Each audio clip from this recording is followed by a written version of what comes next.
Assalamualaikum warahmatullahi wabarakatuh. Waalaikumsalam warahmatullahi wabarakatuh. Selamat datang di podcast kita, channel diskusi yang bukan cuma sekedar ngobrol santai, tapi juga mencoba menggali makna di balik isu-isu yang sering kita anggap sederhana. Padahal sebenarnya itu adalah hal yang kompleks. Nah, di episode kali ini kita akan membahas topik yang bisa dibilang cukup sensitif, bahkan sering memicu perdebatan panjang di masyarakat, yaitu feminisme dan disorientasi seksual.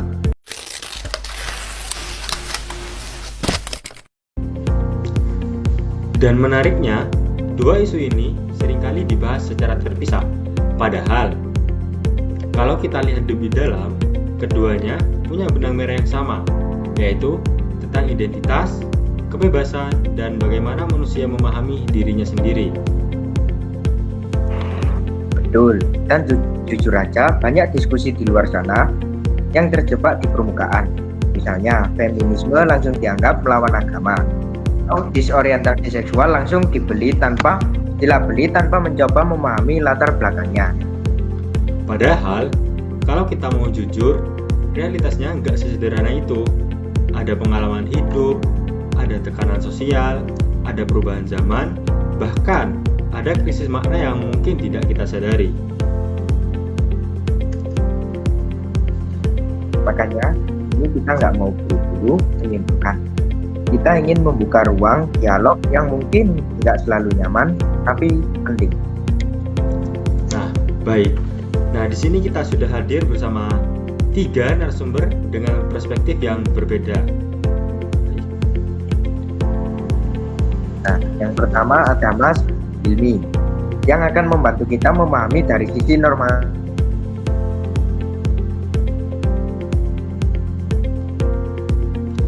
Perkenalkan, nama saya Muhammad Haidar Hilmi dari Fakultas Ilmu Keolahragaan. Nah, yang kedua ada Mas Fatah yang fokus pada isu gender dan perubahan sosial di masyarakat yang modern. Halo teman-teman, perkenalkan nama saya Fatah Aminul Rasidin dari Fakultas Ilmu Keolahragaan, Prodi Pendidikan Jasmani, Kesehatan dan Rekreasi. Dan yang terakhir ada Mas Alwan. Halo, perkenalkan nama saya Nabil Nur Alwan Siddiq Effendi dari Fakultas Ilmu Keolahragaan, Prodi Pendidikan Jasmani, Kesehatan dan Rekreasi. Nah, setelah perkenalan, kita mulai dari materi feminisme. Nah, ini pertanyaan mendasar aja ya. Apakah feminisme itu benar-benar solusi atau sebenarnya hanya reaksi dari masalah yang lebih dalam? Kalau kita lihat-lihat secara historis, feminisme memang muncul sebagai reaksi. Perempuan mengalami berbagai bentuk ketidakadilan mulai dari keterbatasan akses pendidikan, hak politik, sampai kekerasan domestik.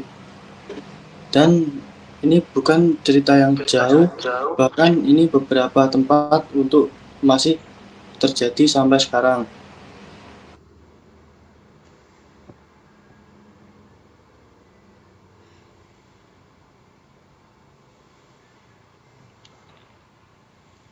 Berarti feminisme itu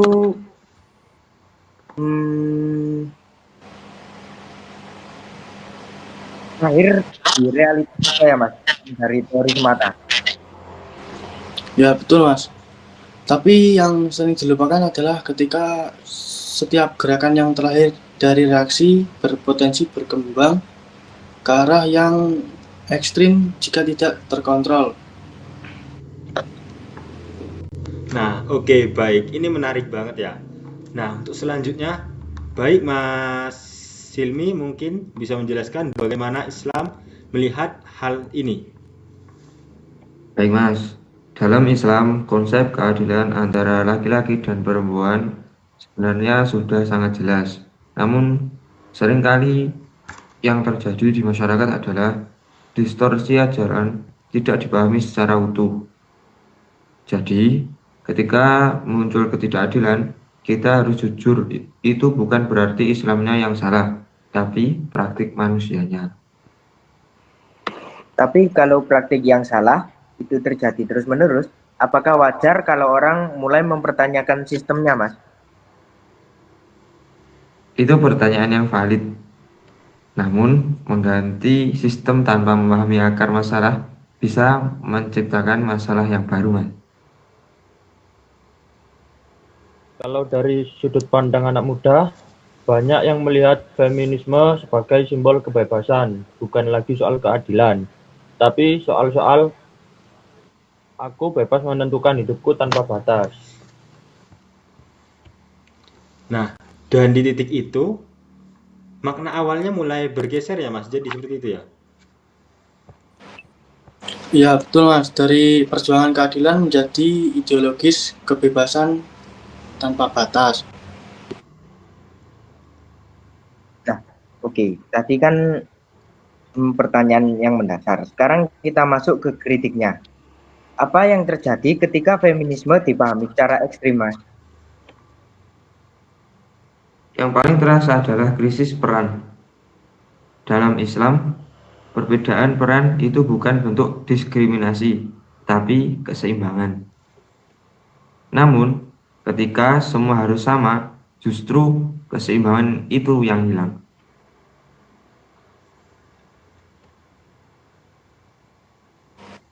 Tapi sering kali konsep peran ini digunakan untuk membatasi perempuan, Mas. Kalau dipaksakan, itu salah. Tapi kalau dipahami sebagai potensi dan tanggung jawab yang berbeda, itu bisa menjadi kekuatan. Oh, alah, berarti kuncinya ada di cara memahaminya ya Mas, bukan sekedar dari konsepnya aja. Betul, Mas. Masalahnya siapa yang punya otoritas untuk menentukan makna peran itu yang sering menjadi konflik. Dan di media sosial, semuanya jadi lebih ekstrim. Kalau kamu nggak setuju, kamu dianggap tertindas. Kalau kamu setuju, kamu dianggap melawan budaya. Nah, jadi sebenarnya tekanan itu berasal dari dua arah yang berbeda gitu ya, Mas? Iya Mas, dan itu bikin banyak orang kehilangan pegangan. Nah, baik kita masuk ke materi di buku Pendidikan Agama Islam pada bab 12. Di situ tercantumkan sejarah dan ragam feminisme. Nah, ini menurut ketiga mas-mas ini, bisa dijelaskan nggak sejarah dan ragam feminisme itu apa aja?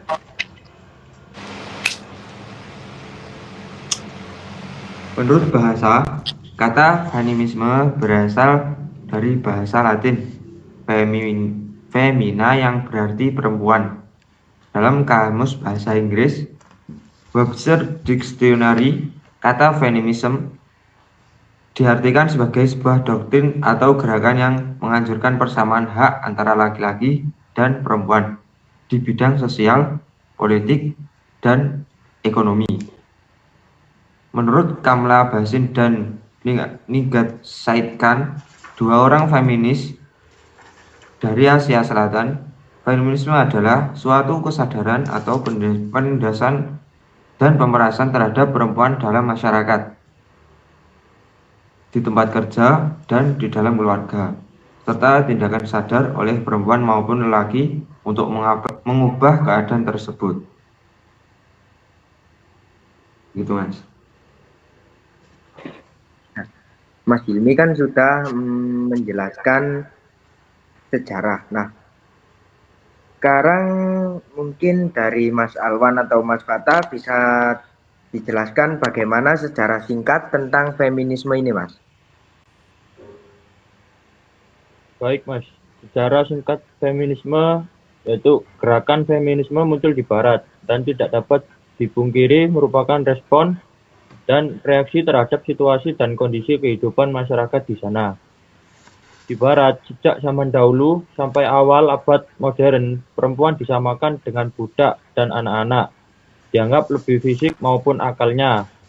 paderi-paderi gereja menuding perempuan sebagai pembawa sial dan sumber malapetaka. Penyebab kejatuhan Adam dari surga, akibatnya peran wanita dibatasi dalam lingkup rumah tangga saja. Sepanjang abad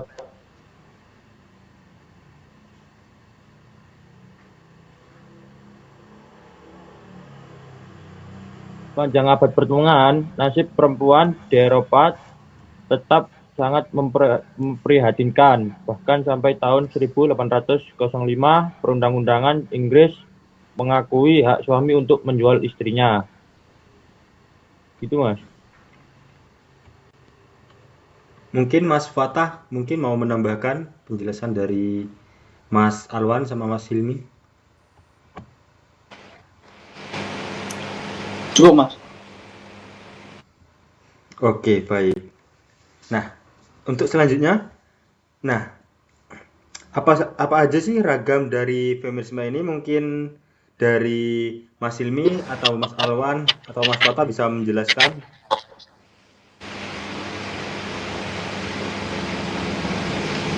Mungkin ragam feminisme yaitu meskipun para feminisme memiliki kesadaran yang sama tentang ketidakadilan gender terhadap perempuan di keluarga dan masyarakat yang berimplikasi terhadap penindasan perempuan. Namun mereka berbeda pendapat dalam menganalisis sebab-sebab terjadinya ketidakadilan gender itu dan juga tentang bentuk dan target yang dicapai oleh perjuangan mereka. Perbedaan perspektif tersebut melahirkan sejauh ini 4 aliran besar, yaitu feminisme liberal, marxis, radial, dan sosialis. Dan sejumlah aliran feminisme lain, seperti feminisme psikoanalisis dan gender, eksistensialis, anarkis, postmodern, multikultural, dan global, teologi feminisme kegemukan, dan ekofeminisme. Gitu, Mas.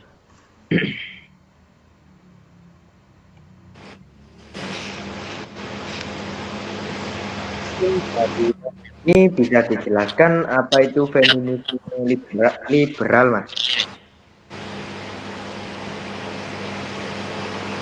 Mas, feminisme liberal adalah aliran feminisme yang menuntut agar perempuan diberikan kesempatan yang sama dengan laki-laki, karena perempuan mempunyai kemampuan yang sama dengan laki-laki, dan bahwa perempuan harus diberikan kebebasan untuk menentukan nasibnya sendiri.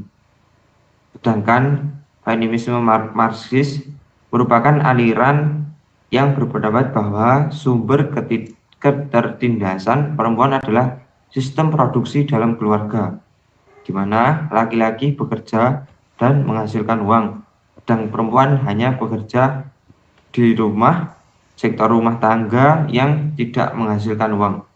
Hal inilah yang menyebabkan laki-laki bisa mendominasi perempuan, Mas. Adapun feminis radikal adalah aliran feminis yang berpandangan bahwa penindasan terhadap perempuan terjadi akibat fisik perempuan yang lemah di hadapan laki-laki, di mana perempuan harus mengalami seperti haid, menopause, hamil, sakit saat haid dan melahirkan, menyusui, mengasuh anak, dan sebagainya. Semua itu membuat perempuan tergantung pada laki-laki, gitu, Mas.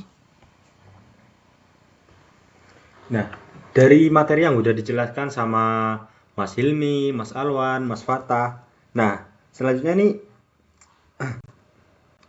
bagaimana sih pandangan Islam terhadap feminisme ini? Mungkin bisa dijelaskan.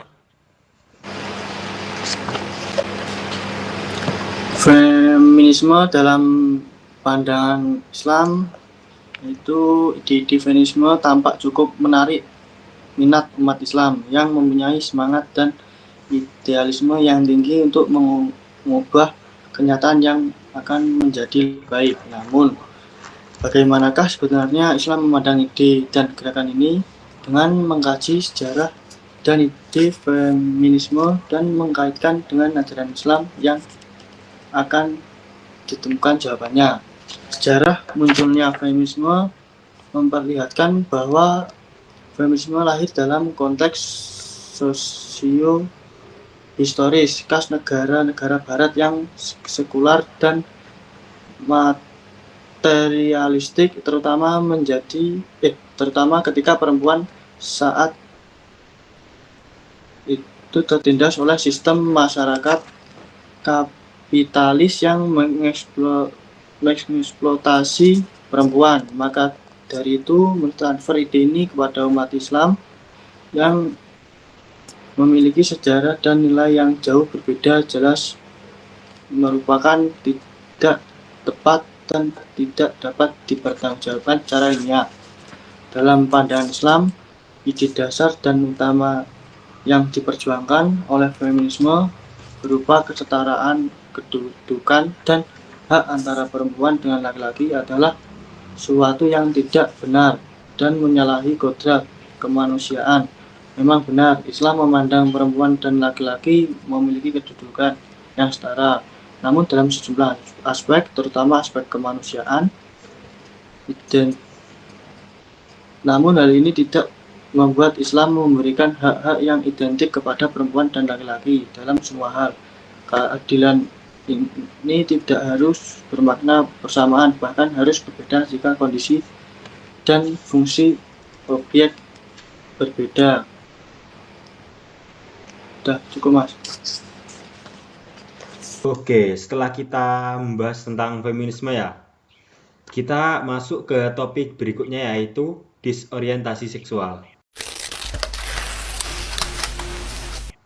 Nah, ini sering dibahas dengan sangat cepat, seolah-olah semua orang itu punya jawaban yang pasti. Gimana menurut Mas Hilmi? Dalam Islam, batasannya jelas. Namun yang sering dilupakan adalah bagaimana cara kita menyampaikan batasan itu kepada manusia yang punya kondisi berbeda-beda. Banyak orang mengira ini hanya soal pilihan, padahal ada faktor psikologis, lingkungan, bahkan pengalaman hidup yang kompleks. Saya punya teman yang bilang, dia sendiri bingung dengan dirinya, bukan karena ingin berbeda, tapi karena merasa tidak cocok dengan apa yang diharapkan masyarakat. Lanjut. Nah, berarti ada konflik identitas pribadi dan identitas sosial gitu ya, Mas. Dan itu yang membuat isu ini semakin kompleks.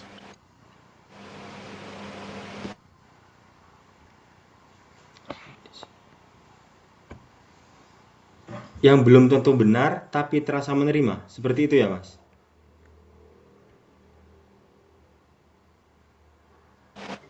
Iya, dan ini membuat isu ini semakin kompleks, Mas.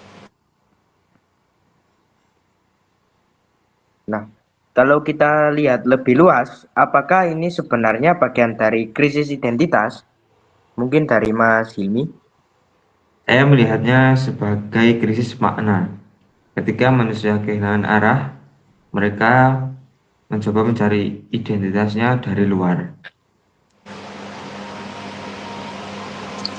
Dan dunia modern menyediakan banyak pilihan, tapi minim panduan.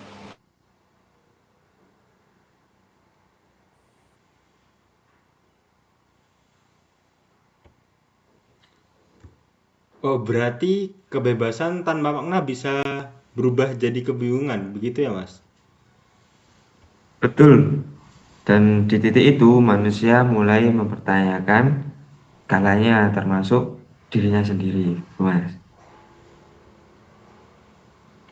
Sekarang kita lanjut ke disorientasi seksual atau LGBT dalam pandangan Islam. Mungkin dari Mas Hilmi bisa dijelaskan? Mas, disorientasi seksual atau LGBT dalam pandangan Islam, gitu Mas ya. Homoseksual atau gay di dalam agama Islam disebut dengan istilah al-liwat, yang berarti orang yang melakukan perbuatan seperti perbuatan kaumnya Nabi Lut, yang pelakunya disebut al-lutiyu, yang berarti laki-laki yang melakukan hubungan seksual dengan laki-laki. Sedangkan menurut istilah lesbian di dalam agama Islam disebut dengan as-sihak, yang berarti perempuan yang melakukan perhubungan seksual dengan sesama perempuan. Dari pengertian tersebut dapat ditarik kesimpulan bahwa homoseksual ialah hubungan seksual antara laki-laki dengan laki-laki. Sedangkan untuk berhubungan seksual antara wanita disebut lesbian. Dalam hukum Islam, sesama pria disebut al-liwat, yang akarnya katanya sama dengan akar kata lut. Perbuatan ini sesama pria disebut liwat karena perbuatan tersebut pernah dilakukan oleh kaum yang durhaka kepada seruan Nabi Lut alaihissalam. Kaum itu berdomisili di negeri Sodom. Dan karena di kalangan bangsa barat yang beragamanya Kristen, perbuatan demikian disebut sodomi. Dalam berbagai referensi yang saya baca, semua mengatakan bahwa homoseksual adalah kebiasaan seorang laki-laki melampiaskan nafsu seksualnya pada sesamanya, sedangkan lesbian sebaliknya adalah kebiasaan seorang perempuan melampiaskan nafsu seksualnya pada sesamanya. Begitu Mas. Oke, jadi intinya dari disorientasi seksual atau LGBT itu berarti berhubungan seks, mohon maaf ya, seks dengan sesama jenis, seperti itu ya Mas? Iya betul Mas. Oke, baik, untuk materi tentang disorientasi seksual mungkin sampai sini dulu aja ya. Nah, sekarang kita coba refleksi. Apa yang bisa dilakukan, Mas Hilmi? Yang pertama, memperkuat pemahaman agama yang utuh, bukan hanya aturan saja Mas, tapi juga nilai dan hikmah yang ada di baliknya. Yang kedua, membangun pendekatan yang lebih manusiawi, karena perubahan ini tidak terjadi lewat paksaan, tetapi lewat pemahaman. Dan dari sisi anak muda, penting banget punya lingkungan yang bisa diajak ngobrol tanpa takut dihakimi. Oke, jadi mungkin untuk solusi itu bukan tentang memilih sisi ya ternyata, tapi menemukan keseimbangan. Kita lanjut ke materi yang selanjutnya, yaitu perempuan dalam sejarah pra-Islam. Nah, menurut kalian tuh bagaimana nih penjelasannya tentang perempuan dalam sejarah pra-Islam? Mungkin bisa dijelaskan?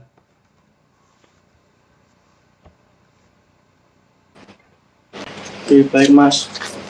Perempuan dalam sejarah pra-Islam. Sejarah mencatat bahwa sebelum datangnya Islam terdapat sekian banyak peradaban besar seperti Yunani, Romawi, India, dan Cina.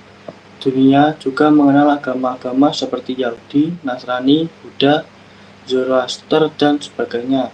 Sebelum memaparkan bagaimana Islam memuliakan manusia tanpa memandang jenis kelamin dan menjadikan ketakwaan sebagai standar pencapaian kemuliaan tersebut, maka penting dibahas potret sejarah peradaban klasik dan agama-agama pra-Islam. Wanita di mata orang Yunani tidak punya tempat yang bebas untuk bernafas. Wanita seringkali dilecehkan dan diejek.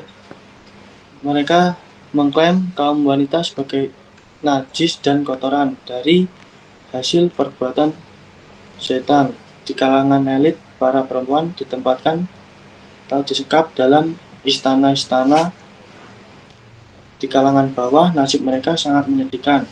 mereka diperjualbelikan, sedangkan yang berumah tangga sepenuhnya berada di bawah kekuasaan suaminya, mereka tidak memiliki hak-hak sipil, bahkan hak waris pun tidak ada. Pada puncaknya, peradaban Yunani, wanita diberi kebebasan sedemikian rupa untuk memenuhi kebutuhan dan selera laki-laki. Hubungan seksual yang bebas tidak dianggap melanggar kesopanan. Tempat-tempat pelacuran seperti pusat-pusat kegiatan politik dan sastra atau seni patung-patung yang telanjang yang terlihat di negara-negara barat adalah bukti atau sisa pandangan itu. Adapun dalam peradaban Romawi, wanita sepenuhnya berada di bawah kekuasaan ayahnya. Setelah kawin, kekuasaan tersebut pindah ke tangan sang suami. Kekuasaan itu meliputi kewenangan menjual, mengusir, menganiaya, dan membunuh. Pada zaman Kaisar Konstantin terjadi sedikit perubahan, yaitu dengan diundangnya hak pemilikan terbatas bagi wanita dengan mencatat bahwa setiap transaksi harus disetujui oleh keluarga. Itu yang berikutnya, peradaban Hindu dan Cina memiliki respon yang serupa dengan peradaban Yunani dan Romawi. Sikap tidak manusiawi tetap ada, mengguritai dari masa ke masa. Hak hidup seorang wanita yang bersuami harus berakhir pada kematian suaminya. Istri-istri harus dibakar hidup-hidup pada saat suaminya dibakar. Ini berakhir pada abad ke-17 Masehi. Wanita pada masyarakat Hindu ketika itu sering terjadi sesajen bagi yang mereka menamakan dewa-dewa. Petuah sejarah kuno mereka mengatakan bahwa racun ular api tidak jahat daripada wanita. Sementara itu dalam petuah Cina kuno diajarkan Anda boleh mendengar pembicaraan wanita, tetapi sama sekali jangan mempercayai kebenarannya. Dah, cukup Mas. Dari yang dijelaskan oleh Mas Fata itu kan ada wanita di mata orang-orang Yunani, terus di peradaban Romawi dan peradaban Hindu dan Cina. Nah, dari buku yang saya baca itu di Semenanjung Arabia sebelum datangnya Islam terdapat kebudayaan yang disebut jahiliyah. Mungkin dari Mas-Mas bisa menjelaskan.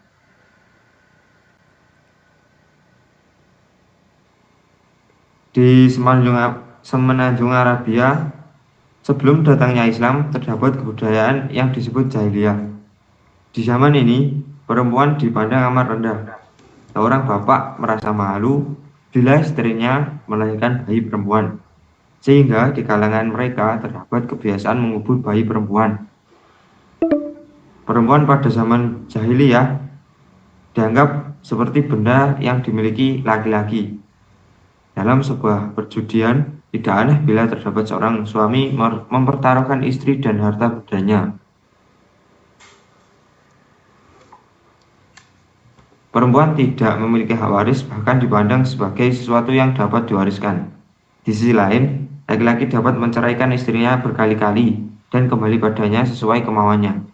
Laki-laki juga berhak memiliki istri banyak yang ia inginkan tanpa batas. Selain itu, masih banyak kebiasaan lain yang merendahkan perempuan pada zaman ini. Berarti dari peradaban yang udah Mas-Mas tadi sebutkan kayak seperti Yunani, Romawi, India, dan Cina maupun Semenanjung Arabia itu berarti hakikat dan martabat dari perempuan tuh rendah sekali ya Mas? Ya, betul Mas. Oke. Nah, Sangat rendah. untuk pertanyaan yang selanjutnya nih Mas, bagaimana sih konsep Islam tentang perempuan dan laki-laki? Mungkin bisa dijelaskan dari Mas siapa mungkin?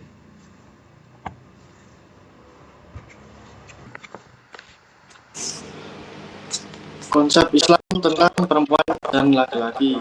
Yang pertama, prinsip-prinsip kesetaraan gender yang dikemukakan Al-Quran. Islam datang untuk membebaskan perempuan dari perlakuan yang tidak manusiawi dari berbagai kebudayaan manusia sebagaimana disebutkan di atas.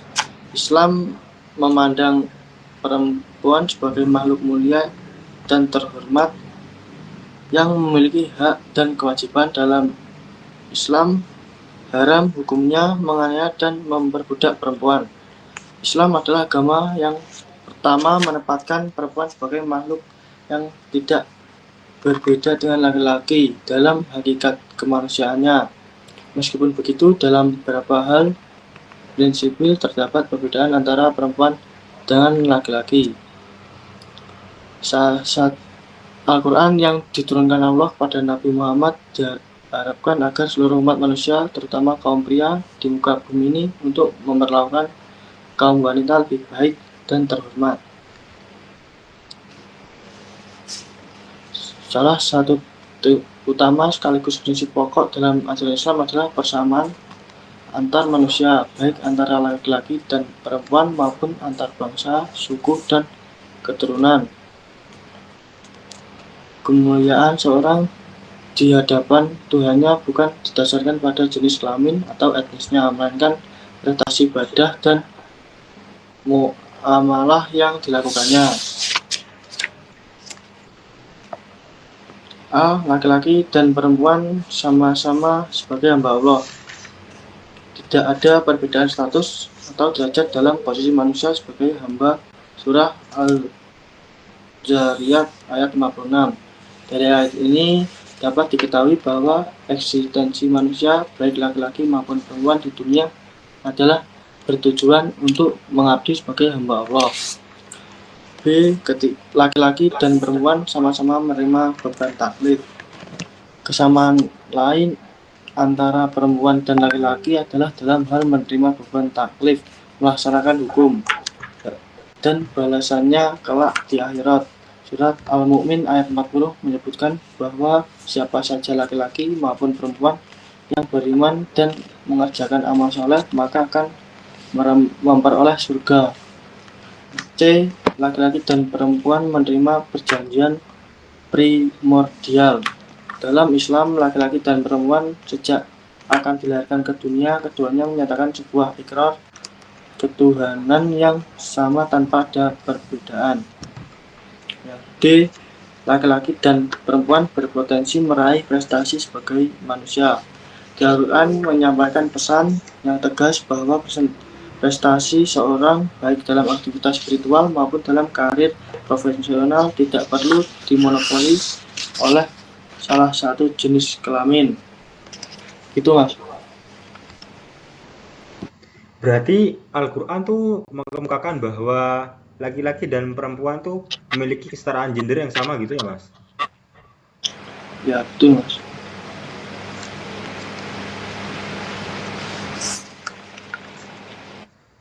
Oke, sekarang kita masuk ke perbedaan perempuan dengan laki-laki. Mungkin dari Mas bisa dijelaskan apa perbedaan perempuan dan laki-laki?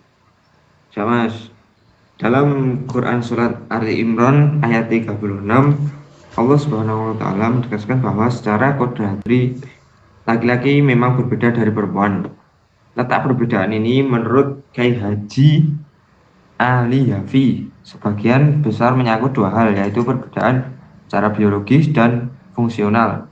Dalam kehidupan sosial, perbedaan biologis ini tidak bisa diingkari karena bersifat alamiah.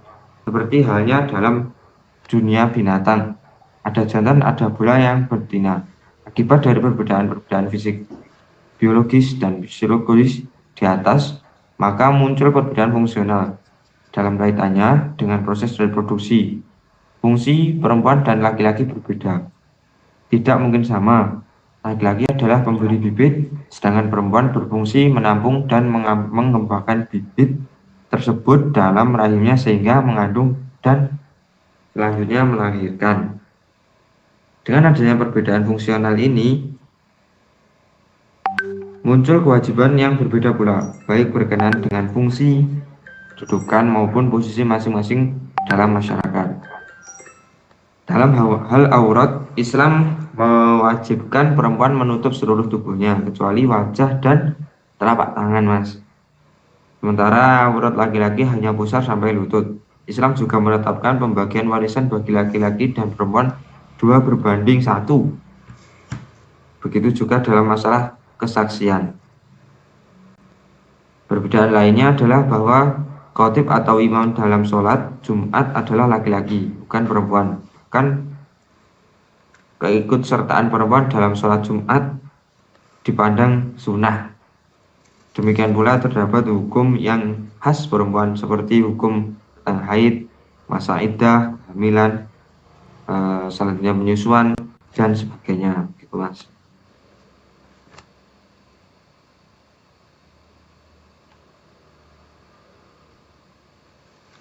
Oh, jadi seperti itu ya, Mas. Oke, baik. Kita lanjut ke materi selanjutnya ya. Apa aja sih hak-hak perempuan tuh menurut Mas, ketiga Mas ini mungkin bisa dijelaskan?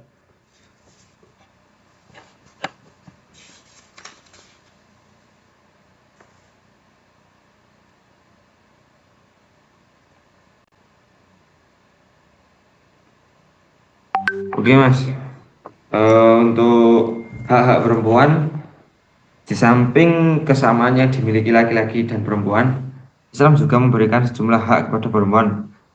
Menunjuk kepada hak perempuan tentang ini, Quraisy Shihab menyebutkan beberapa hak yang dimiliki kaum perempuan menurut Islam, yakni hak politik, hak bekerja atau profesi, dan hak belajar. Selaras dengan hak di atas, sejarah Islam menunjukkan bahwa di antara kaum wanita terlibat di wilayah publik. Istri Nabi Aisyah radhiyallahu an misalnya pernah memimpin langsung perang Jamal saat melawan Ali bin Abi Thalib yang ketika itu menduduki jabatan kepala negara. Raitoh, istri sahabat Nabi Abdullah ibnu Mas'ud, sangat aktif bekerja karena suami dan anaknya itu tidak mampu mencukupi kebutuhan dan keluarganya. Dalam bidang ilmu pengetahuan, istri Nabi Aisyah radhiyallahu anha adalah seorang yang sangat dalam pengetahuan agamanya serta dikenal pula sebagai kritikus. Demikian juga Sayyidah Sakinah putri Husain bin Ali bin Abi Thalib. Terkait dengan hak profesi, dalam dikemukakan bahwa perempuan mempunyai hak untuk bekerja selama pekerjaan itu perempuan membutuhkannya. Pekerjaan itu dapat dilakukannya dalam suasana terhormat dan tidak melanggar ajaran Islam. Apabila ia sudah menikah, maka harus mendapat izin dari suaminya dan dapat melaksanakan urusan rumah tangga. Begitu Mas. Oke, baik. Terima kasih banyak penjelasannya dari ketiga Mas ini. Mungkin Mas Fatah, Mas Hilmi, Mas Alwan. Sama-sama Mas. Di diskusi ini mungkin tidak memberikan jawaban yang langsung instan gitu ya Mas. Tapi semoga membuka cara pandang yang lebih luas. Nah, karena memahami manusia itu memang tidak pernah sederhana ya. Terima kasih untuk semua narasumber dan terima kasih untuk rekan saya. Terima kasih, Mas. Oke, podcast ini kita tutup. Sampai jumpa semua. Wassalamualaikum warahmatullahi wabarakatuh. Waalaikumsalam. Waalaikumsalam warahmatullahi wabarakatuh.